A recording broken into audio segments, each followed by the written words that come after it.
At 5 o'clock in the morning, during the worst storm Wisconsin had seen in years, my daughter decided to be born. Not at the hospital, not with doctors, but in my own hands, on the floor of my living room, while the world fell apart outside. My name is Emily Harper, and this is the story of how Harper Rose came into the world when all I wanted was for her to wait just one more hour. Just one more hour. I woke up drenched, not with water, with sweat. The bedroom was dark, silent, the kind of heavy silence that comes before a storm. For a moment, I lay still, my hand automatically going to my belly. 37 weeks. It was still early. She wasn't supposed to come yet. Not today. Please, not today. But then, I felt it. A tightening. Deep. Like someone had wrapped a rope around my womb and pulled hard. I held my breath. Counted. 1, 2, 3. The pain passed.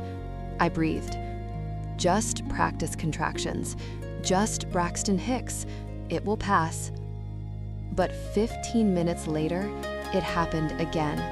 And this time, it didn't pass so quickly. I sat up in bed, my feet touching the cold floor. The house was completely silent. Joshua had slept on the couch again. He'd been doing that lately, ever since I started tossing and turning so much at night. I looked out the window.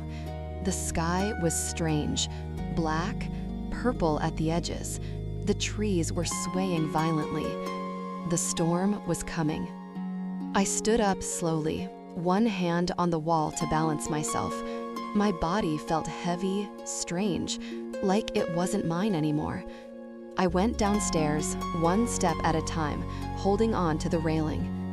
The morning light was beginning to come through the windows, that gray, sickly light that comes before a heavy storm.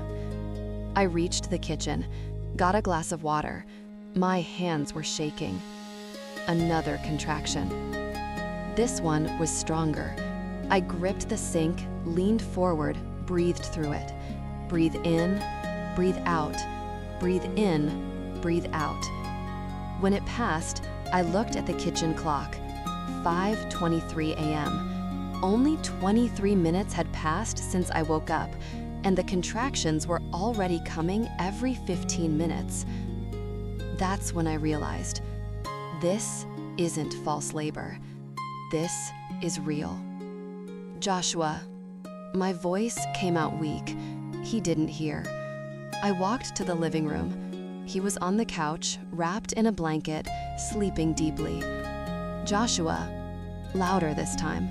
He stirred, opened his eyes, saw me standing there, one hand on my belly, the other holding on to the doorframe. He sat up immediately. What's wrong? Are you okay? I think she's coming. His face changed. Fear, confusion, then action. How much time between contractions? 15 minutes, but they're getting stronger. Another contraction cut me off mid-sentence. This one doubled me over. Joshua was at my side in a second, hands on my shoulders, guiding me to the couch. Breathe, breathe with me. Breathe in, but I couldn't breathe. The pain was different now. It wasn't just a tightening, it was a wave, coming from inside, building, swallowing me completely. When it passed, I was trembling. We need to go, Joshua said, already standing up. I'll get the keys. The storm arrived all at once, not gradually, not gently, like someone had turned on a giant faucet in the sky. Rain pounding the windows so hard it sounded like rocks, wind howling, the streetlights outside swaying dangerously. Joshua ran to the window, looked outside, then looked at me. And I saw it in his eyes. Fear. Real fear. The garage, he said quietly. What about the garage? The garage door. It's broken since yesterday. The wind, "Emily, it won't open." The car was trapped inside the garage, and the storm was getting worse every second. "Then we call an ambulance." "How long do you think an ambulance can get here in the middle of this?" He was right. Maple Creek was small, rural. The roads were already difficult on normal days. In a storm like this, another contraction. 10 minutes since the last one. They were speeding up. No, this can't be happening. "I'm going to try calling 911, Joshua said, already grabbing the phone. I heard him dialing, waiting, his voice getting more and more desperate. "Hello? Hello? My wife is in labor. Yes, I know about the storm, but she's..." Silence. 45 minutes? You can't get here faster? More silence. He lowered the phone, looked at me, and I saw everything I needed to know in his face. We were alone. The contractions weren't waiting.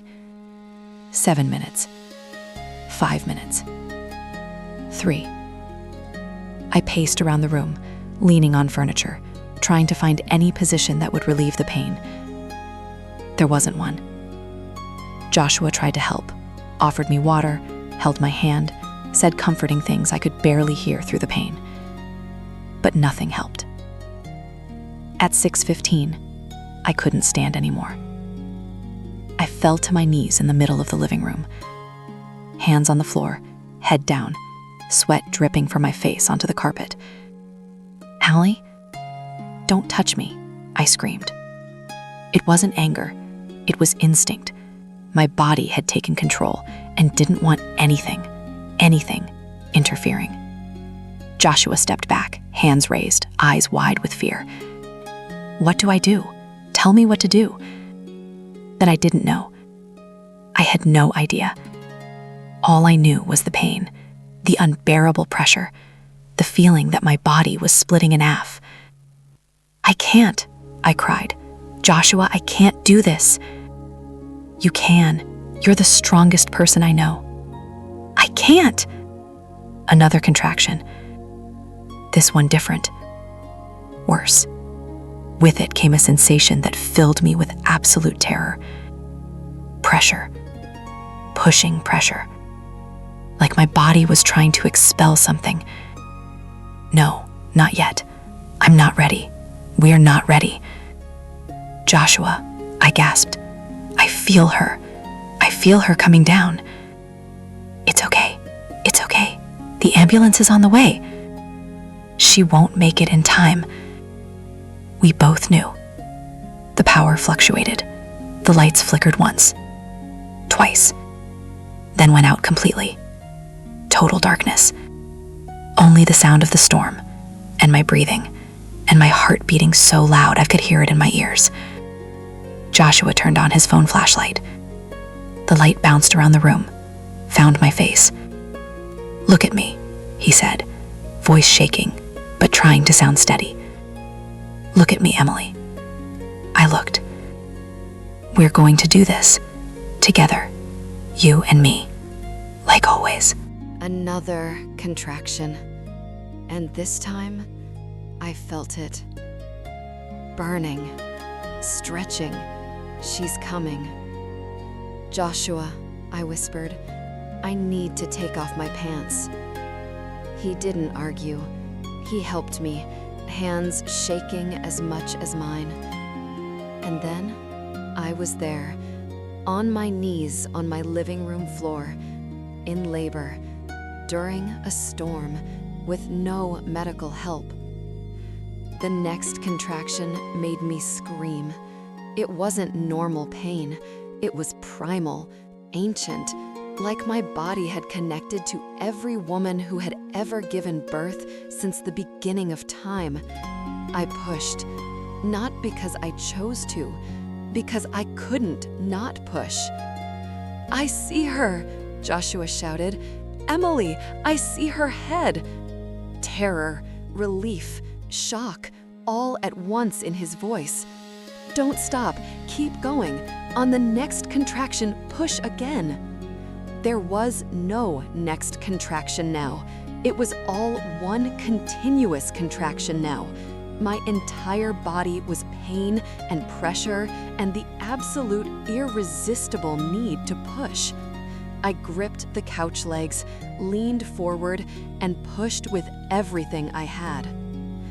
I felt her slide out, her whole body, all at once. For a second, everything stopped. The entire world held its breath. Joshua caught her. "She's here," he whispered. "Emily, she's here. Why isn't she crying? Joshua, why isn't she crying?" He turned her over, cleaned her, rubbed her back. "Come on, little one. Come on." The most beautiful sound I've ever heard in my life. "She's breathing," Joshua laughed, cried all at once.